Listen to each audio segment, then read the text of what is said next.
Morning. Good morning, sir. Morning, sir. Yes, bago tayo magpatuloy, allow me to read a passage na matatagpuan natin sa 2 John chapter 1 verse 6. Ang sabi dito, "And this is love, that we walk according to his commandments. This is the commandment just as you have heard from the beginning, that you should walk in it." May the Lord bless this word. Dito natin makikita na ito'y muling paalaala sa atin ng Panginoon na ang kahalagahan ng kung tayo'y nagmamahal sa Kanya, ang kahalagahan ng kaunawaan ng pagmamahal din sa kapwa. Kaya nga po, di po ba, ang pag-ibig ng Diyos una sa lahat, yung sinasabi nga natin na vertical po yan, no? Paakyat, papunta sa Panginoon. Pero yung pagmamahal na yan, walang saysay kung hindi po natin yan gagamitin horizontally. Sabihin po noon, yung pagmamahal na ipapakita natin sa ating kapwa. Now, the next question would be, anong klase o sino ang papakitaan natin ng pagmamahal? Yung mga tao lang ba na nagmamahal sa atin o yung mga tao na hindi nagmamahal sa atin? Ayan. So medyo mabigat po yung katanungan na yan, ano? Kasi sa salita ng Panginoon, ang lagi niyang ipinapaalala sa atin na we should even love our enemies. No, yung mga tumutulig sa atin, yung kumakalaban sa atin, we have to love them. Yun po. Mahirap gawin yun, humanly speaking. Pero kung nasa atin po ang grasya ng Panginoon, kapag tayo nanalangin, we pray for these people, no, kahit na anong sama ng ginawa nila sa atin, and yet we continue to pray for them, alam nyo po, hindi lang po sila ang babaguhin ng Panginoon kung hindi tayo. No, yung ating puso babaguhin ng Panginoon. At sa gayon po ay habang patuloy tayong nananalangin ay magkakaroon po ng pagbabago. Ayan po. Kaya ako sa personal kong karanasan, may nangyari pong ganun na meron pong taong galit na galit po sa akin. Alam niyo po, no? Talagang hirap na hirap akong, hirap na hirap ako, ang tawag po niyan, ipanalangin yung tao na to. Pero alam niyo po, sa biyaya ng Panginoon, ang Panginoon magbibigay ng grace, no? Kaya kahit na yung kaharap ko yung tao na to, anong pinagsasabi niya, no? Lahat na lang ng bagay na pwede niyang gawin at sabihin patungkol sa akin, sa harapan ko po, dalawa kami nag-uusap ng ganun, masayang-masaya ako kasi nandun yung kapayapaan ng Diyos. No? Kahit na yun ang ginagawa niya, alam natin na ang Panginoon ang hihipo sa puso ng taong ito at darating ang araw, marirealize niya yung kanyang pagkakamali. Ayun po, no? So, kaya napakahalaga po na sundin po natin yung kautusan ng Panginoon. We have to love others, even our enemies. We have to pray for them, and then the moment na may opportunity tayo, kung kahit na wala naman tayong kasalanan, we ask for forgiveness. Then, alam nyo po, unti-unti babaguhin ng Panginoon yung sitwasyon at makikita po natin na sila din po, tayo lalo't higit, ay mababago po sa pamamagitan ito. Tayo po yung manalangin, panandalian. Dakilang Diyos, maraming salamat sa inyong palaala po sa amin. Alam po namin, Panginoon, napakahirap pong malin kami pong mga kaaway, mga taong tumutulig sa amin, Panginoon. Subalit sa iyo pong biyaya, Ama, sa iyo pong banal na Espiritu, Panginoon, alam namin po na kaya niyo pong baguhin bawat puso. Higit sa lahat po ang aming pong mga puso upang kami po maging mapagkumbaba upang sa gayon amang banal ang iyong pong layunin sa buhay ng bawat tao, lalo sa buhay po namin, Panginoon, ay matupad sapagkat kami po ay inyong inaatasan na mahalin po ang aming kapwa kahit na po yan sila po ay mga tumutilig sa amin. Salamat po muli, Panginoon, sa pagpapatuloy ng aming pong aralin sa patungkol po sa microbiology and pathology sa araw na ito. Lord, tulungan niyo po kami, buksan niyo po ang puso at isipan ng bawat isa na tunay nga po na tumimo sa bawat isa, Panginoon, ang mga leksyon at maging kagamit-gamit sa darating na DOH examinations. Salamat po muli, Panginoon. We continually lift up to you every family represented here sa aming pong klase na ito, Panginoon. Bawat pangangailangan, bawat kahilingan, Panginoon. Iunat niyo po ang inyong pagpalang kamay, Panginoon, at tugunin ito amang banal. Ama, salamat po muli. Ikaw po ang patuloy naming pinapapurihan, pinapasalamatan sa dakilang pangalan ni Jesus. Amen at amen. Ayan, no? So tayo po ngayon ay magpapatuloy na sa ating leksyon. Tingnan po natin yung ating slide. Ayan, meron po tayong katanungan bago tayo magpatuloy, no, sa ating pathology, no, sa pag-aaral ng ano ang mga pathological conditions, ika nga, ng iba't ibang mga organ systems. At kung inyo mapapansin, tulad na sabi na natin, di ba, hindi naman talaga natin tatalakay nyo na malaliman, but on a surface level, magkakaroon lang po tayo ng idea. At malaman din po natin, no, kung anong masahe ang pwedeng gawin. Ito ba ay indicated, contraindicated locally, systematically, or ano pa man, no? So, bago tayo magpapatuloy, meron tayong tanong dito sa ating slide. Are you seeing it now? Nakikita yung slide na to? Ano sa tingin ninyo ang pinakamatinding mikrobyo na ma-encounter mo bilang massage therapist at bakit? Okay? So, napag-aralan na natin, di po ba? Napag-usapan na natin na may iba't ibang mga mikrobyo. We have studied about bacteria, the fungi, no, the virus, protozoans, and the parasites. So na ano na natin, na himay-himay na natin po yung kanyang mga characteristics, things like those. Ngayon ang tanong, ano sa iyong palagay, ano sa tingin mo ang sa lahat ng mga mikrobyong nabanggit na ating napag-aralan ang may tuturing natin na matindi, no? Matindi siya, no? And then you try to explain to us bakit sa tingin mo matindi siya, no? Ibig sabihin no, mas nakakapinsala siya. Okay? And then para makapag-share po kayo ng inyong sagot, you could key in this code number. Sandali po, natabunan siya. The code number for today is 42736478. Ulitin ko po. Code number 42736478. Ayan. So i-ano lang po, i-summarize nyo lang po, no, kung ano po 'yon, ano sa tingin nyo, anong klase mikrobyo at bakit sa tingin mo napakatindi nito, no? Yung kanyang effect sa ating client o kung tayo yung magkakaroon ng infection, bakit matindi po 'yon sa atin. Okay. Sige po. Ulitin ko po yung ating code for today. It's number 72736478. Ulitin ko po, 42736478. Yung mga kasamahan natin na mga visually impaired, pwede po kayong mag-share ng inyo pong saloobin o inyo pong opinion or inyo pong idea, no? Kung ano po ang pinakamatindi sa tingin nyo, pinakamatinding mikrobyo na ari natin ma-encounter sa loob ng massage room. Game.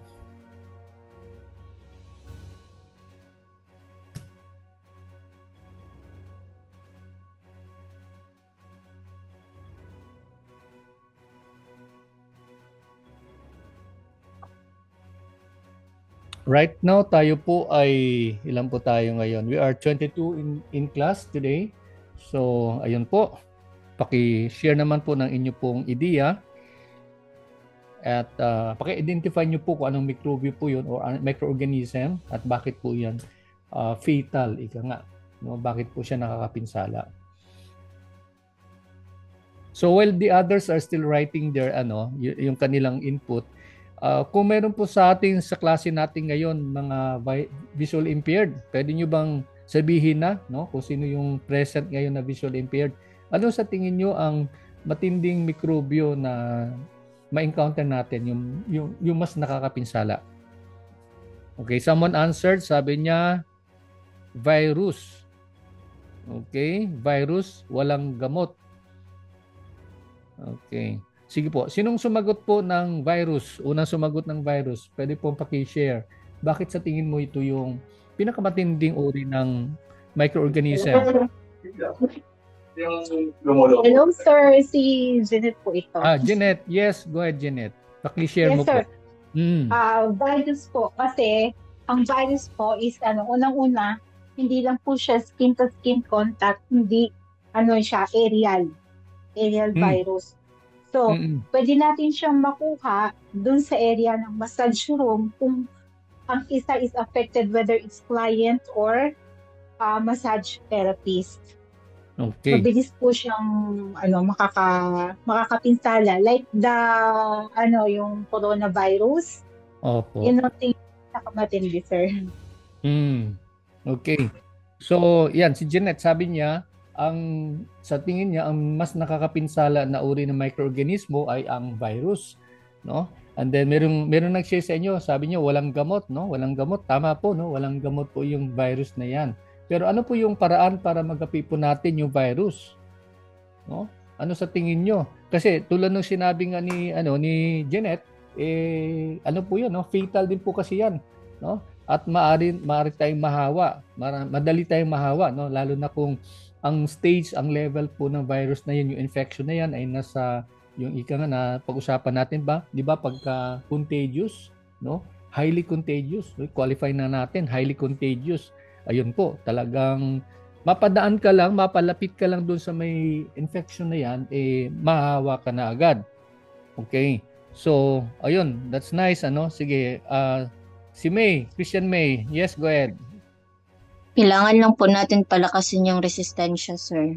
Ayun, no? So, walang gamot, walang masasabi natin talagang specific na gamot na pwedeng talunin, patayin, at kitlin ang buhay po ng virus na yan. Pero yan, tulad na sabi ni Christian May, sabi niya, kailangan po palakasin natin yung ating resistensya.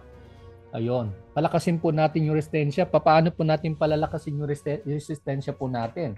Sa pamamagitan ng pagkain ng masustansyang pagkain, no? Pag-inom ng tubig, madalas yung sapat na tubig sa araw-araw, pagkakaroon po ng sapat na kapahingahan ng oras ng pagpapahinga.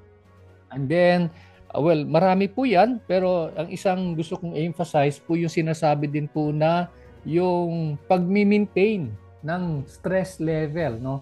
Yung stress level sa buhay natin na ating, tawag po nun, yung ating tinatanggap, ma-maintain, no? Ika nga, dapat i-control po natin. Hindi po pwede pong overstress, at lalo tigit hindi pa pwede naman po na walang stress, no? Kasi kailangan pa rin po natin yung stress sa buhay natin para tayo ay kumilos, tayo ay mangarap, no? Tayo ay magsumikap, ayan, para gumanda yung buhay natin. Okay? Sige po. So, ayan, no? Hindi ko na manta yung iba kasi medyo baka busy pa sa pagta-type, ano? Tatlong sumagot, virus walang gamot. Ano pa yung isa? Bakit tatlo yung nakalagay dito? Hindi ko makita. Ayun, nawawala yung sagot ng isa. Anyway, so yun po, ang natin is, ang tingin ko naman dyan personally is, depende yan sa yung anong klaseng virus ang umaatake sa ating katawan at yung ating kapasidad, no? Yung resistance level din po natin, yung ating pong immunity level. Kapag malakas-lakas yung ating immunity level, hindi po tayo agad-agad na magagapi ng anumang mga microorganism.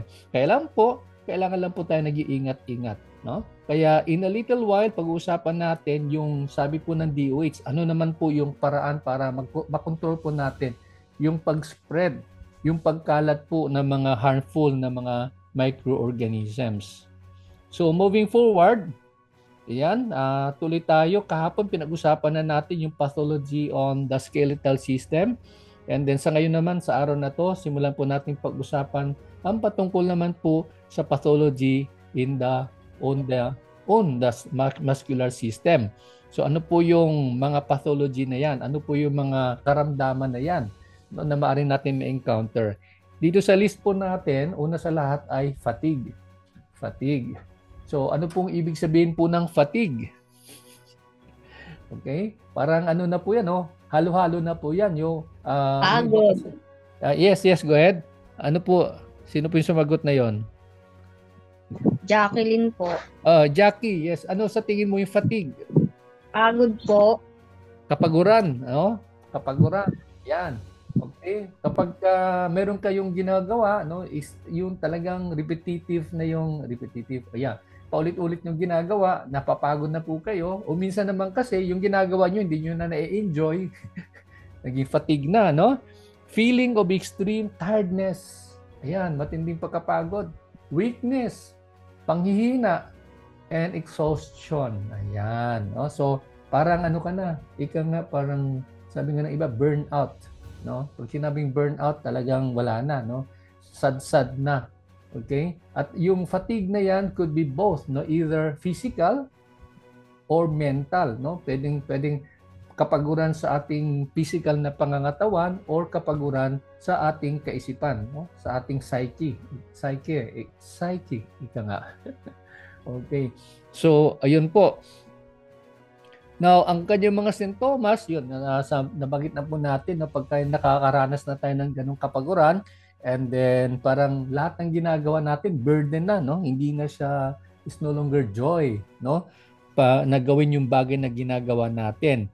And then, hindi na tayo makapag-concentrate, yan, no? Wala nang motivation. Wala nang kagana-gana.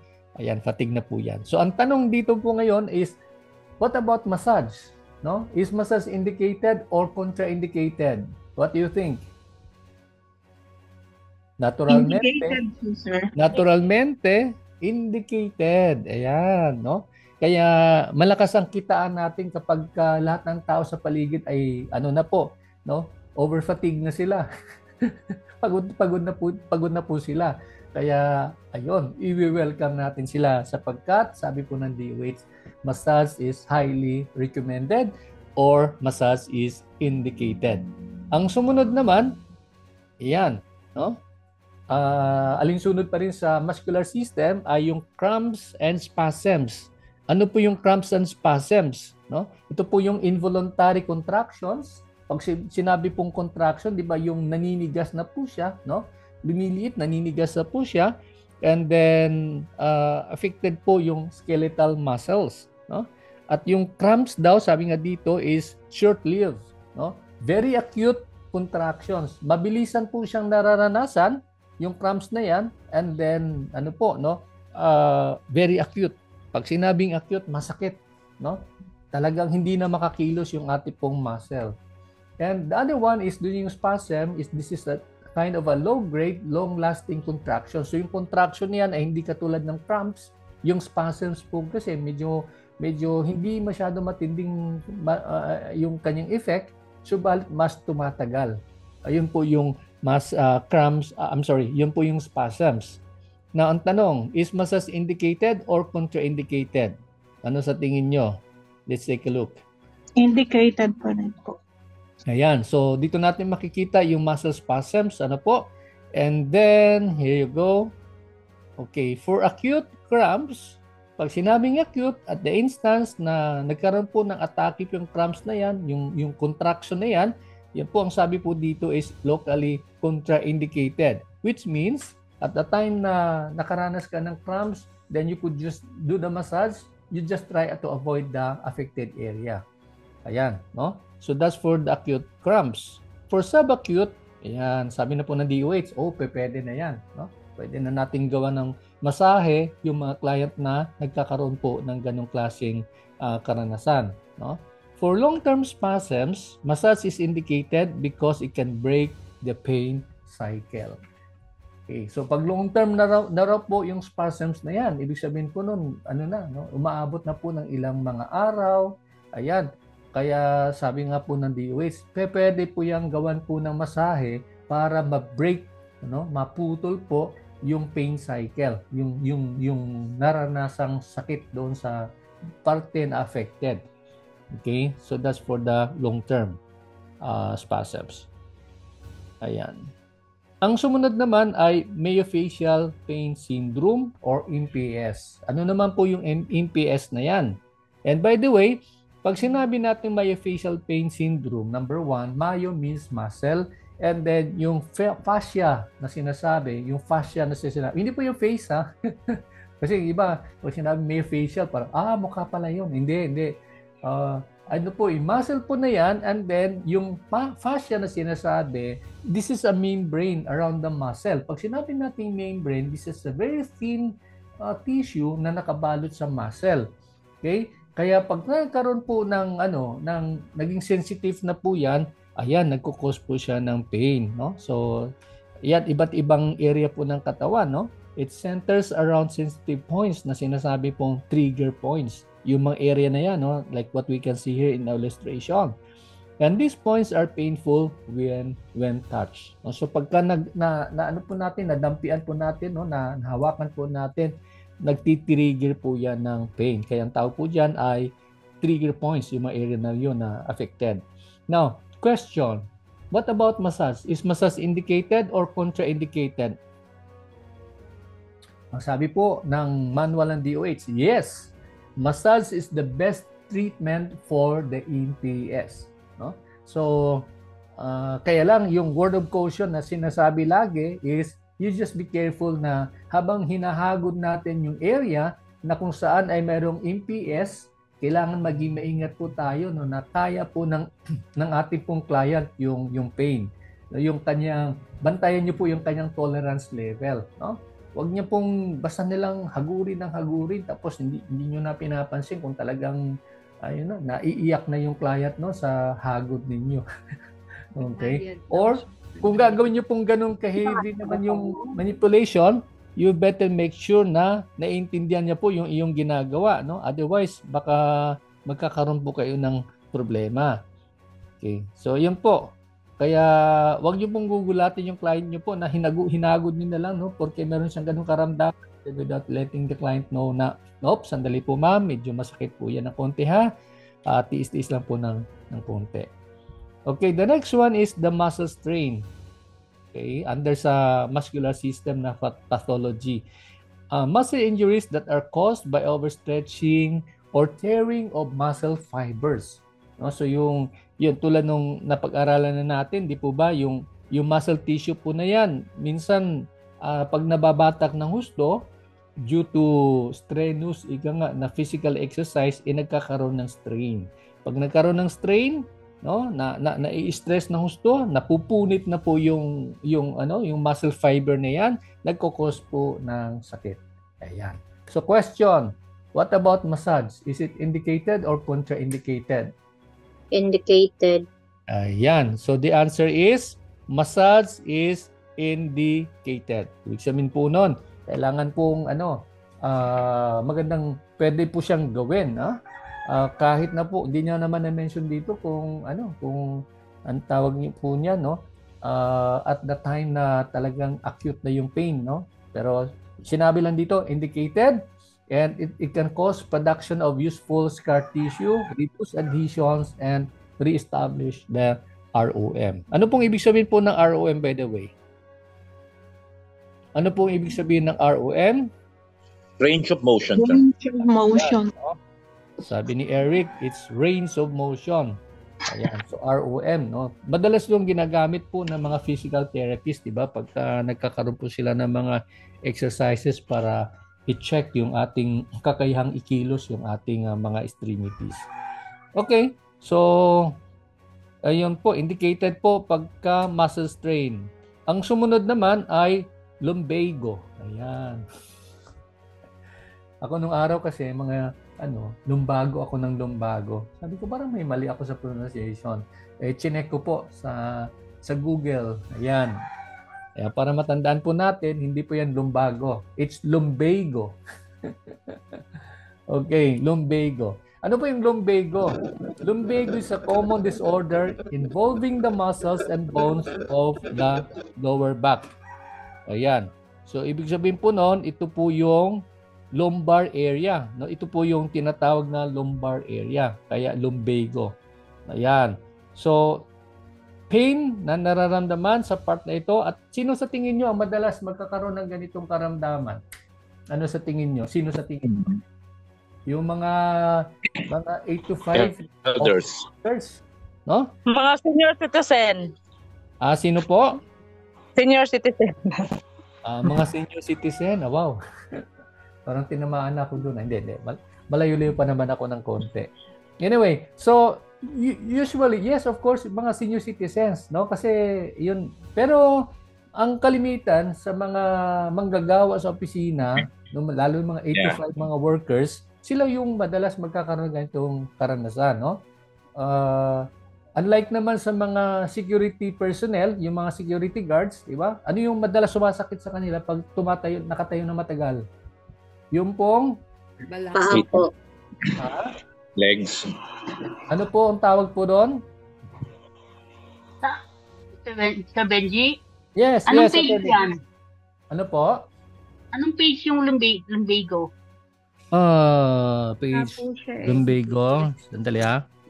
Wala po siya sa ano, sir. Wala siya Sa manual. Wala sa manual. Okay. Sige po. O nga no, wala nga pala siya. Ba't siya pumasok dito? Anyway, I think it's just somewhere here. Yeah, I'm sure of that. Okay, so hanapin na lang natin later. So yun nga, yung lumbago, yun involving the muscle bonds at ang sabi po dito ng DOH is muscles indicated or contraindicated just like the MPS, no, may facial pain syndrome. Pwede po, no, pwede po siyang gawan ng masahe po sa lumbar area or sa lumbago. Ayan. I think we'll encounter that later on. Ngayon, tutuloy na po tayo sa next slide natin. Give me time.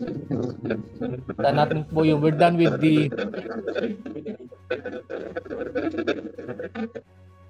the skeletal system yesterday. Ngayon naman po, tutungo tayo sa integumentary system. Let's take a look at that for a while. Here you are. Tutungo tayo ngayon sa integumentary system. So let's take a look at what you can see here. Una sa lahat, mapapansin po natin acne. Yan. Acne. Ano po yung acne? This is a bacterial infection in the sebaceous glands. Yan po yung pimples. Ang pimples ay usually found sa mukha, minsan sa liig at sa likuran. Sino po yung kadalasan sa age bracket? Anong age bracket po kadalasan mayroong ganito pong karanasan? Teenager po. Yan, yung mga adolescents, ano? Or kahit na po meron na pong medyo may edad na pong konti, kapag ka ang kanya pong liver, yung atay po niya ay meron pong dysfunction, ayun, nagpuproduce po siya ng excess testosterone at nagkakaroon po ng mga pimples. So, yan po isang palatandaan, no? Kapag ang isang individual ay madalas, no, meron po siya mga naranasang pimples, and yet hindi naman po siya adolescent, no? Mukha naman siyang 40, yung mga ganon, no? So, probably may problema po sa kanyang liver. So, ayun po. Question, is massage indicated or contraindicated? The manual says massage is locally contraindicated at the risk or because of the risk of spreading the infection, no? Kasi yung pimples na yan is a bacterial infection. Kaya hangga't maaari, wag nating masahiin yung mukha, no? Or wag nating masahiin yung leeg, o wag nating masahiin yung likuran kapag may na-notice po tayo na meron po mga pimples. Lalo na kung medyo na po, no, yung napapansin niyo ba yung mga pimples na nagbubultuhan, no, medyo malaki ng konti. Ayan, so ingat po sa mga pimples. Ang sumunod naman, ayan, ito yung halimbawa o mukha ng ating pong ng hair shaft at yung pimples na yan, no, dito po nagkakaroon po ng infection, dito yon, no. There you are. So the next one here is ayan, parang rin po, parang pimples din po siya, no? Ang folliculitis. Ayan, pigsa. This is a bacterial infection or inflammation of one or more of the hair follicles. So kanina nakita natin ito po yung hair follicle na yan. Ayan, pag nagkaroon din po siya ng infection, lalo na sa hair follicle area, ang tawag po diyan ay folliculitis. Ayan, no? So parang din po siya, no? Kamag-anak din po siya ng napunta. Ayan. Na kamag-anak din po siya ng pigsa ng pimples. Okay? This is again a bacterial infection or inflammation of one or more hair follicles. Ayan. It looks like red pimples but with hair in the center of each one. So sa gitna po yan ng tama ba itong illustration na to? Hindi makita po yung hair follicle. So ang question is massage indicated or contraindicated? Ano sa tingin nyo?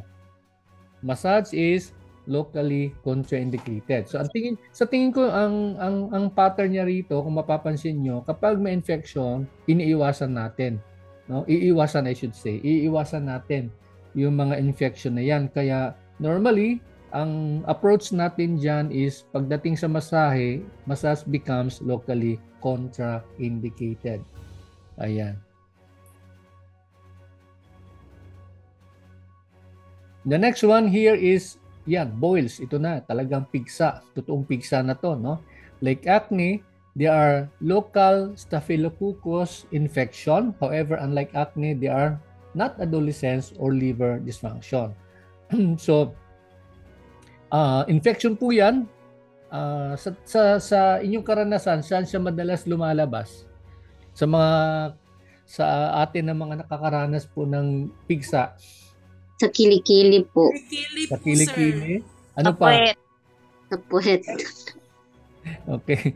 Ako, aminin ko hindi, no? Pero pagka nagkaroon po ako ng ganito, normally po sa bandang, hindi naman sa exact sa puwet mismo, pero sa gitna ng puwet na natin, no? Sa gluteals. Yan nga. Okay? So, ang tanong is, massage indicated or contraindicated? Contraindicated. Locally contraindicated. However, care must be taken to make sure that the infection is not systemic. So muli, pagka narinig yung systemic na salita, anong ibig sabihin po nun? Pag systemic, buong katawan or part lang ng katawan? Part lang, sir. Yeah. Pag sinabi nating systemic, buong katawan po siya, no? Sistema ng katawan. Parang blood circulation, di ba? Pag sinabi nating systemic blood circulation, ibig sabihin ng buong sistema ng katawan yung kanyang pag-iikot ng dugo, no? Referring to the circular system. So dito po, locally contraindicated, like what we said, kapag infection, iwasan po natin and that becomes locally contraindicated. Ayan. So the next one here is warts. Ayan. No? Warts. Ano tingin nyo? Ang warts may nakakawa o hindi? Nakakahawa, sir. Yung pulo. Ayan, no? So ito yung nakakahawa. Ano po siya? Anong klaseng microorganism po ang warts? This is a form of a virus. Oo. The warts are neoplasm. Pag sinabing neoplasm ay abnormal mass tissue that arise from the keratinocytes.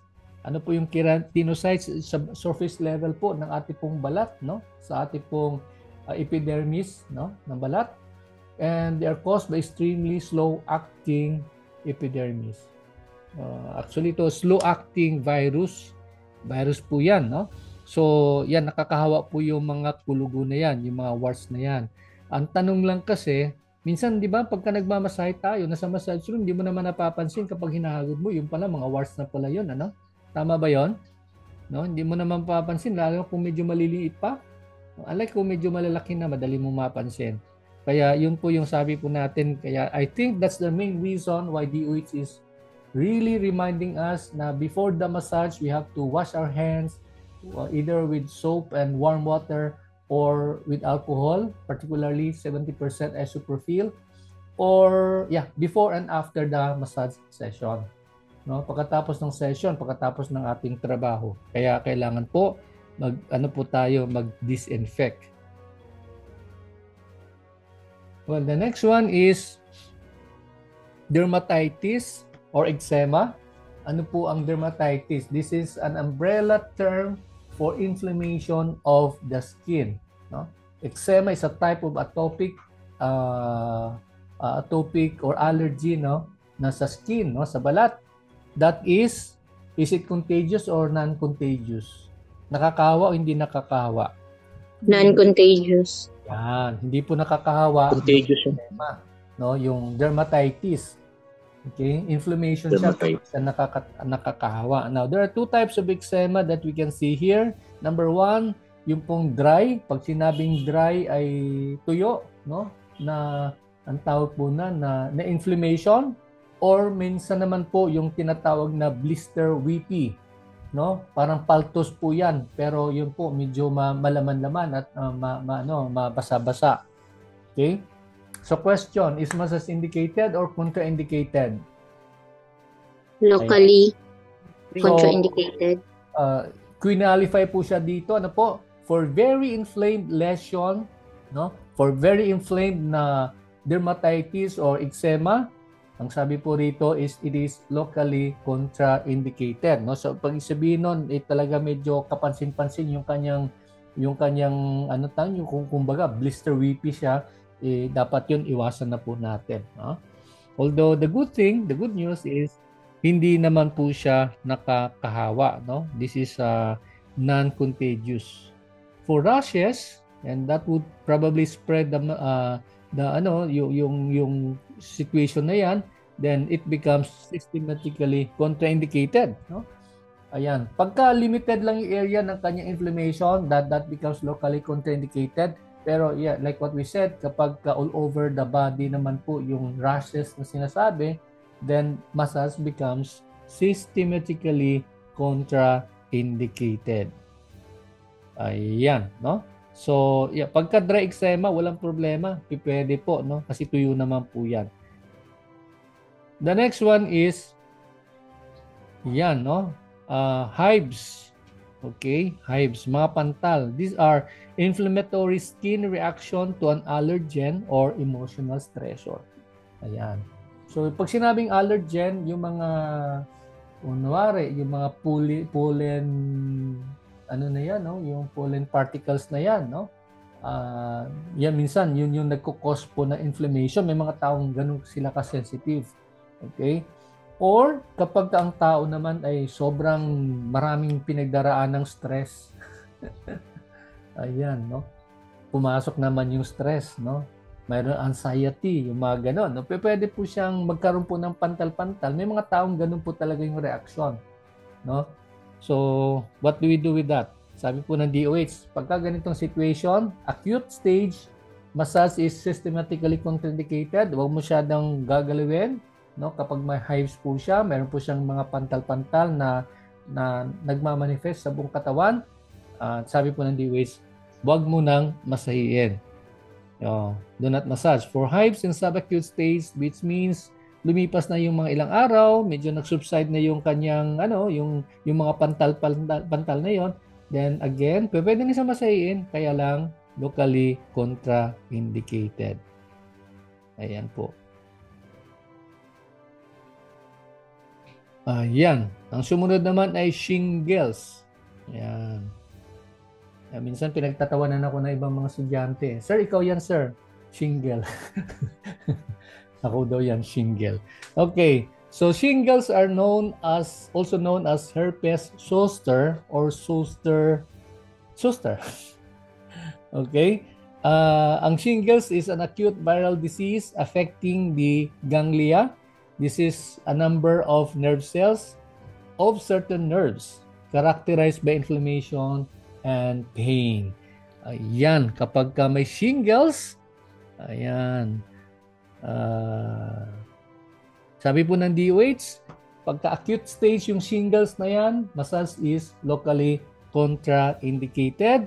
However, kapag medyo lumipas ng ilang araw, naging subacute na po siya, medyo hindi na po matindi yung kanyang manifestation, wala na masyado siyang mga medyo yung kanyang inflammation ay hindi na mas matindi, nag-subside ng konti, then massage becomes indicated. Kaya lang po, I think may konting confusion po rito, no? Kasi sabi nga po natin kapag virus, nakakahawa. No? I don't know bakit sinabi pong indicated yung massage. No? Sa akin lang siguro, I think locally contraindicated pa rin for as long as there's the presence of the shingles. But however, sa exam, mahirap mo i-argue yan sa examiner, no? Kaya sabi nga lang dito ng DOH, pagka shingles, kailangan locally contraindicated kapag acute, and then pag subacute, indicated na raw. Sir, wala siya sa libro din, Wala din siya sa libro? Wala. Yes, sir. Ayan, nandyan. Meron yan na naligaw lang. No? Paki-check nyo later. Or baka na-miss out ko lang. Pero I think nandyan yan eh. Napansin ko yan later. Wala talaga? Wala, sir. Wala po, sir. Wala po. I-take note ko na lang, sir. O, i-note nyo na lang, no? So, singles.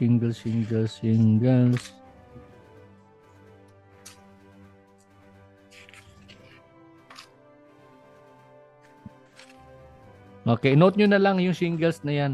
Okay po. Oo, kasama po yan. Anyway, so next one is, tingnan po natin, athlete's foot. Okay, ang kanyang scientific name ay Tinea pedis. Yan, or in other words, alipunga. This is a fungal infection that affects the sole of the foot and skin between the toes. So, yan po, no? Ito po ang halimbawa po niya athlete's foot na yan, no? Tinea pedis. Alipunga. Ayan. So, nagsisimula usually, meron pong red and itchy blister, no? So, makatikate. Kaya, yan, sabi po ng DOH, actually, pag fungal infection, di ba sinabi natin, kapag nakamot po natin, what happens next? Nagkakaroon po ng regrowth, no? So dumadami po siya. Pag madalas mong kinakamot, lalo siyang dumadami. Kaya yun, in fungal infection, nakakahawad din po siya. Question, is massage indicated or contraindicated? Locally contraindicated. Ayan. So tandaan po natin kapag athlete's foot, Tinea pedis o alipunga, locally contraindicated po siya. Ayan. Okay. Ang sumunod naman ay blister or paltos. No? This is a local swelling of the skin that contains watery fluid and is caused by a infection or irritation. So, ito po yung nangyayari kapag tayo po ay minsan lalo na ako mahilig po ako maglagare, magmartilyo, yung gano'n, no? Pagka may ginagawa po kung mano-mano, ayan, no, nagkakaroon ng paltos. Hindi naman kasi araw-araw natin yung ginagawa, no? So pagka yun po, nagkaroon ng irritation, ayan, nagkakaroon ng paltos. Characterized by a small pocket of fluid, no? Meron po siyang fluid sa bandang bahagi po na madalas po siya nakis-kis ng husto, nagkaroon ng irritation. So question, what about massage? Sabi po rito, massage is locally contraindicated. So parang sort of common sense naman, ano? Yung kamay, hindi naman iwasan na lang. Pero technically, sa totoong buhay, may problema ba yung kung mamasahin po, madaanan ng masahe? Parang wala naman, kasi paltos naman po yun. Pero yeah, just the same, the manual says, locally contraindicated. Iwasan na po natin yung affected area. Yan. The next one is, this is very interesting. Psoriasis. Ano sa tingin yung psoriasis? Psoriasis ay nakakahawa o hindi? Nakakahawa po. Parang po siyang Contagious po. Ay, non-contagious. Ano yun? Nakakahawa bang psoriasis? Nakakahawa, sir. Hindi. Oo. Sabi rito, it is a non-contagious chronic disease. Ayan. Sinabi natin non-contagious, hindi po nakakahawa. Ayan. Okay. Cute lang siyang tingnan, no? Pagka may psoriasis ng tao, kasi mga scaly yan, sa ulo, yung mga ganon. No? May kilala ko pag nila mo. Yun lang, medyo pag hindi ka sanay na tingnan o titigan, nakakadiring tingnan. Okay? Nakakadiring tingnan. Kaya lang po... Meron akong kakilala, sir. Buong katawan po niya. Ano yun, Barbie? May kakilala po ako buong katawan po niya. Ano yung nangyari sa kakilala mo? Buhay pa siya? Buhay pa naman, sir. Pag nag-trigger po, sobrang kamot ng kamot. Matindi, kapag nag-trigger. May kilala akong ganun din, Pagka nag-trigger daw siya, I think, minsan kasi pag stress yung situation, yung nagmamanifest po yung psoriasis. Kaya lang po yung psoriasis na yan, yung nga, sabi nga dito, this is characterized by inflamed lesions, no? Yung tissue ay nagkaroon po ng damage at meron siyang silvery white na scabs or dead skin, no? Yung parang kaliskis Ayan. So like what we said, sabi nga dito hindi naman siya nakakahawa, pero yun, by the way, matatagpuan siya sa elbows, sa knees, of course sa ulo, no? Genitals at even sa buttocks. Medyo matindi rin pala, no? And then question, is massage indicated or contraindicated? Sabi po rito. Indicated po. With caution. Indicated with caution, sir. Not. Yes, indicated with caution. Particularly lalo na kung ang qualifier natin dyan for as long as walang open wounds. Kasi minsan, yung psoriasis, nasasamaan po yan ng sugat. Siguro kakakamot din nung pasyente, no? Nagkakaroon ng sugat. Kaya pagka ganun, iwasan po natin. Okay? However, generally... Sir Benji, Yes, attorney. anong best na dyan na gagamitin pagka may psoriasis? Walang attorney, wala tong gamot kasi naman siya, non-contagious naman. Pero ano ba yun? Special oil or yung merong tawag doon sa mga iba-ibang klaseng oils na na may mga scent? Attorney, alam ko may mga ibang tawag nila diyan, yung may iba meron sila mga ganung treatment na ginagamit, pero like what we said, hindi naman kasi siya nakakahawa. And then it just, it vanishes by itself. No, kapag yun nga tulad sinasabi natin, kapag ang tao ay stressful, nasa stressful situation, nagmamanifest po, attorney, yung psoriasis na yan. Pero generally, for a massage, for a massage, is it advisable to use a VCO or whatever na mga medicinal oils? Ang tingin ko, attorney, is pagka ganyan naman, wala naman siyang infection, for as long as walang sugat, pagka wala infection, yes, any massage or any oil will do. Pero kung akong tatanungin, kung gusto naman natin may health benefit yung masahe na yan, lalo sa area na mayroon pong psoriasis, gamitan po natin ng VCO. Kasi yung VCO, mayroon po siyang exfoliating function.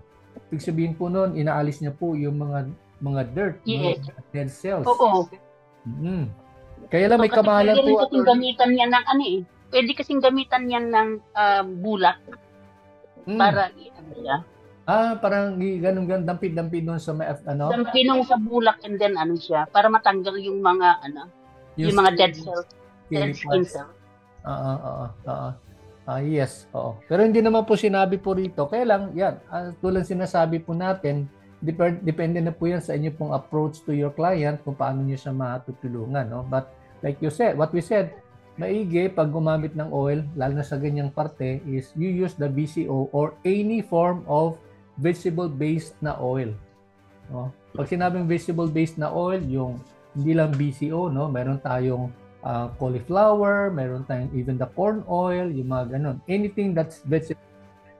No? Unlike po yung na oil na sinasabi po natin, na hango po ito doon sa ilalim po sa lupa, no? Kasamahan po yung mga crudo. Ayan. Okay. So yan, sabi po natin dito, massage is indicated. Walang quarrel po kasi wala naman pong infection. So that's about the psoriasis. The next one is burns, no? Di ba yung burns may first degree, may second degree, may third degree, yung ganon. So, marami din pong causes po yan. Posible po sa sunog or overexposure to the sun, no? Sobrang init, and then yun, yung mga nagsiswimming minsan, no? Talagang tutok yung araw. Nagkakaroon po ng burns. Dry heat, wet heat, dry and wet heat. No? Electricity, no? Kuryente. Ayan, pag nakuryente po yung isang tao, yan, nagkakaroon po ng burns. Pero pagka nakuryenteng tao may burns, hindi na mabubuhay yun.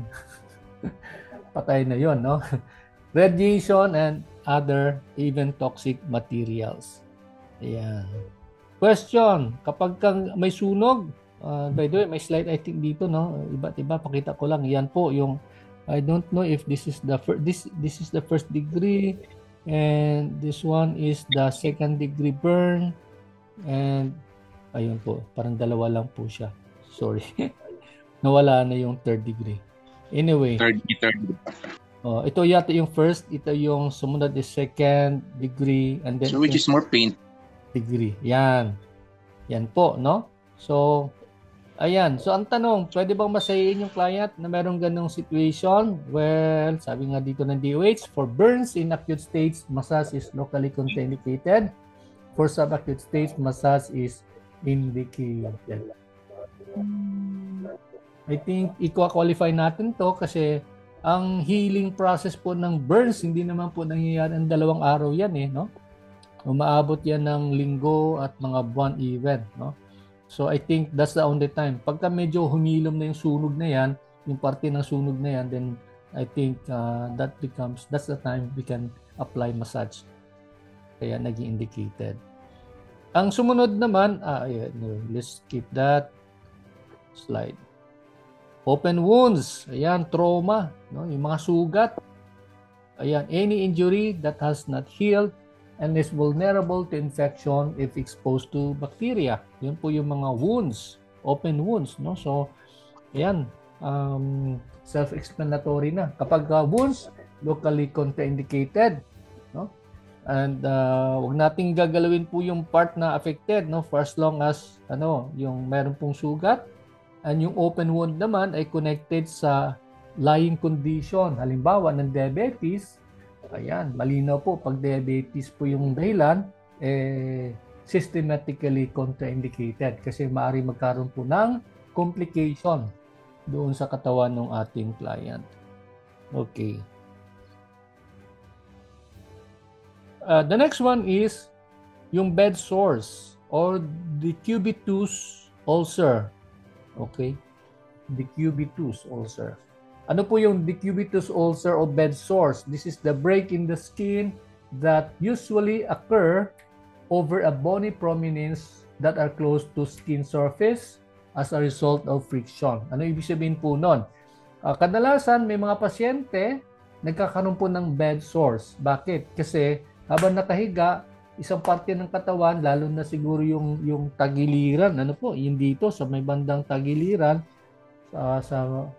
pagka nakis-kis ng gusto yan at tumatagal, ayan, umaabot po yan ng mga ilang buwan, nagkakaroon po ng bed sores. Ayan, tama ba yun? Bed sores. Decubitus ulcers. Question, indicated ba yung massage? Yes, for as long as it is locally, no? Locally contraindicated, iwasan natin yung affected area. Which means we can only massage parts of the body na wala pong bed sore, na wala pong decubitus ulcers. Ayan, so chickenpox. Ano po yung chickenpox? Ito po ay viral disease, no? This is a viral infection in which a person develops extremely itchy, no? Makate na blisters o paltos sa buong katawan. At kalimitan ang mga nagkakaroon ng ganito yung mga bata, no? Minsan may mga adult din, no, na nagkakaroon, lalo na pag yung sinasabi nga na hindi po siya nakaranas nung kabataan niya, pag nung adult na, nagkaroon din po siya ng chickenpox. Kaya parang once in a lifetime lang ito na na karanasan. Ayan. A person is infectious.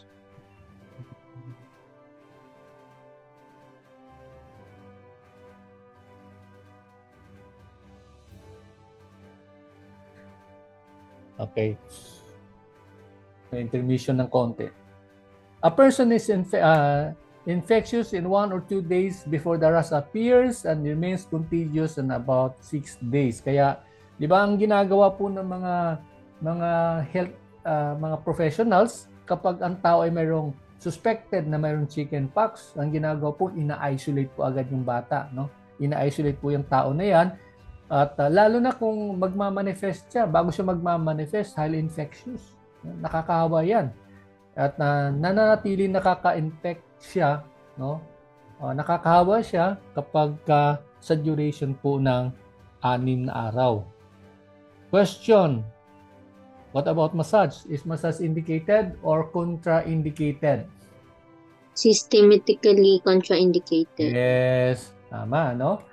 Very clear rito, sabi po ng DOH, systematically contraindicated Meaning to say, since highly contagious po siya, wag na wag tayong lumapit sa client at wag tayong magmamasay ng client na alam natin mayroon pong chickenpox. Kat kung, ayun nga po, no? Madali mo malaman kasi may mga butlig-butlig po yan sa buong katawan, no? Kaya, wag ka naman mandiri. Kawawa naman po yung client, no? Wag kadiri ka, sir. Kaduri ka mo. Meron kang chickenpox. O, ganun. Pero Sir, yun po. is there as monkeypox na nababalitaan ngayon? Yun po. Alam ko po, fatal po yung ano po niyan eh. Pero sa Pilipinas pa naman, hindi pa naman siya ganun hindi siya ganun kalaganap, no? Iilang individuals ang na-identify lang ng DOH. Impax, no? Impax ba yun? Hindi ko alam kung ano ibig sabihin ng impax na yun. Pero parang chickenpox siguro yan din, no? Parang ganun yung characteristic niyan. This is, I don't know if this is new kasi ngayon ko lang narinig po siya. Kaya lang, sabi po ng DOH, hindi pa naman talaga ganun ka laganap. No? Hindi pa siya ganun ka alarming yung kanyang pagkalat. Pero just like what we said, nakakahawa din po siya. Ayan. I think kung the moment we could receive some advisory from DOH, isi-share ko rin sa grupo, no, sa klase natin para malaman din natin kung ano yung mga control mechanisms natin on that. But for now, wala po tayong natatanggap na report, lalo na po sa wellness industry regarding that kung paano natin ma-detect at paano natin maiwasan yung impacts. Okay, so I think we still have a little few here. German measles, again, this is a highly contagious viral disease spread by contact with discharges from the nose, the throat of infected person. So, may mga mucus, may mga lumalabas sa sipon, no, sa ilong. And then yung lalamunan, no, pagka infected po yung tao, yung kanyang pagdudura, yung kanyang pagbabahing, yung ganun lumalabas. Symptoms last 3 to 7 days and it may include stuffy nose, headache, muscle pain, or inflamed red eyes. Ayan, no, kapansin-pansin po kapag ang tao meron pong German measles. At sabi po dito, this is systematically contraindicated na.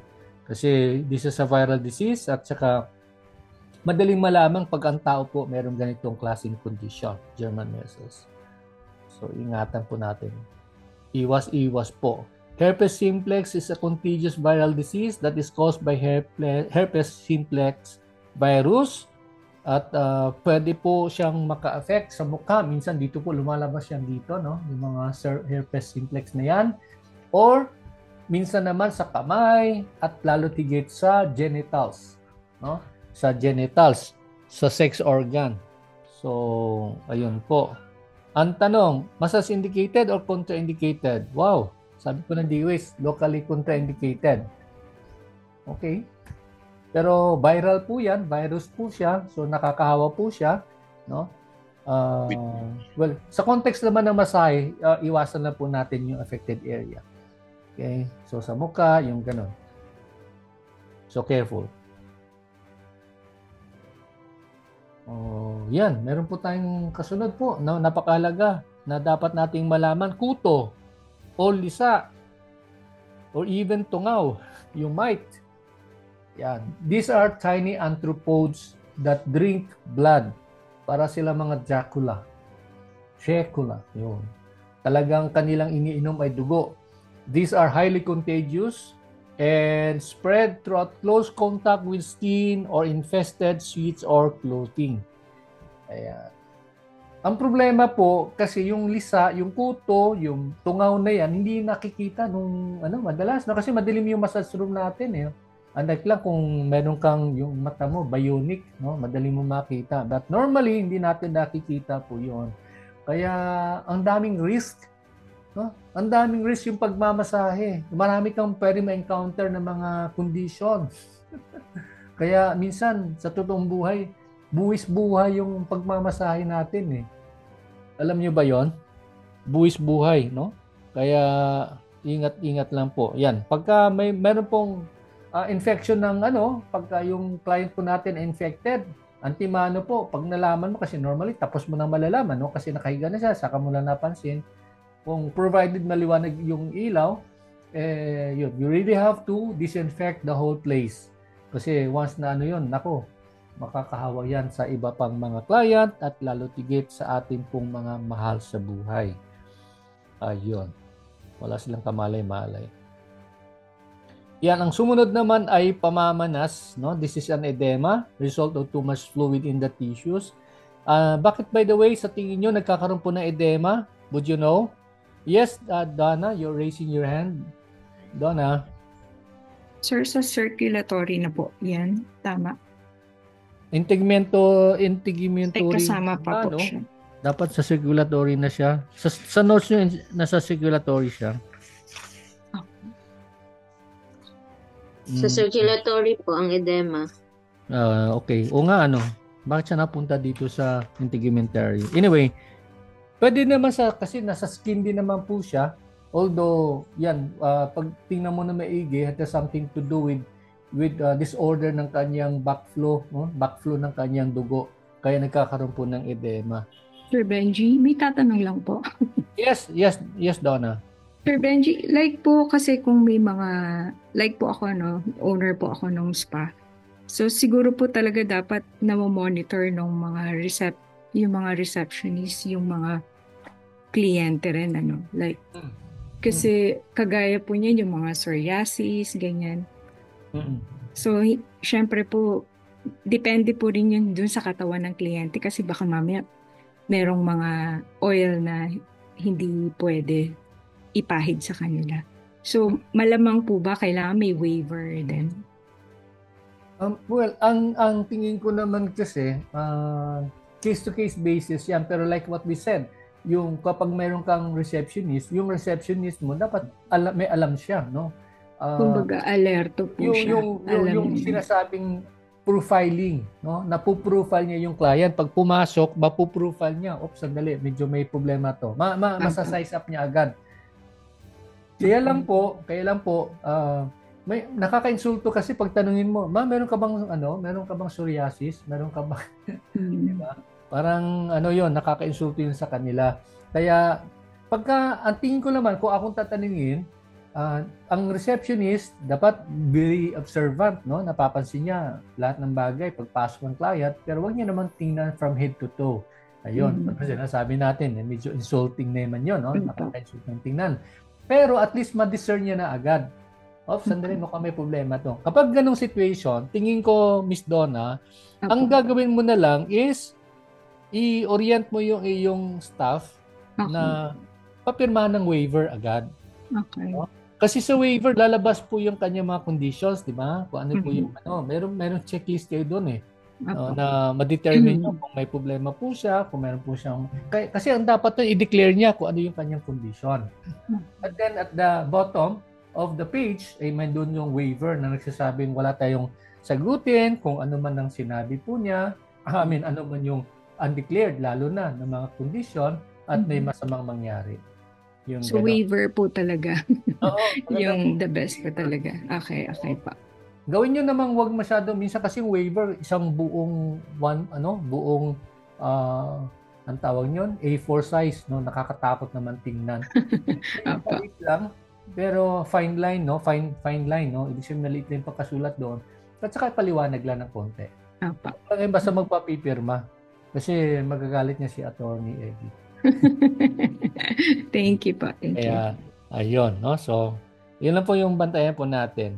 Congestive heart failure or the vein not working well are often the cause. So, mukhang tama shoot ito sa sa circulatory system. Is massage indicated for most edemas?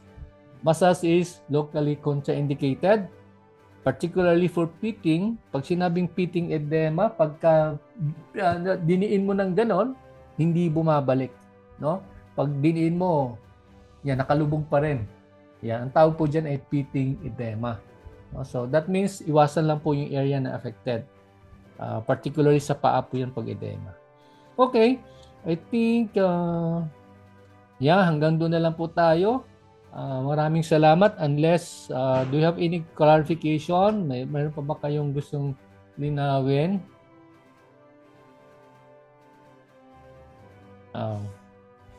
Yes, go ahead. Mayroong tanong? Yeah, busy si Ana. Ana. Nasipag ni Ana. Okay, so kung wala May nang tanong. May Oo. quiz bukas. Sir Benji, may quiz bukas. Attorney, bukas? May quiz bukas. Yes, opo, Friday po. So, yan. I think dito lang tayo mag-focus muna sa microbiology for tomorrow. Hindi naman siguro Okay. 100. Baka mga 50 lang or less, even less. Okay, so, ayun po. So, maraming salamat. Kung wala na po, okay na po yung attorney. Nasagot ko yung tanong mo. Yes, Sir Benji. At Wednesday pa lang kasi dito. Wednesday dyan. Opo, Friday na po, Thursday po dito, so Friday by tomorrow. So we'll have a short quiz by tomorrow. Okay, so that will be all. God bless.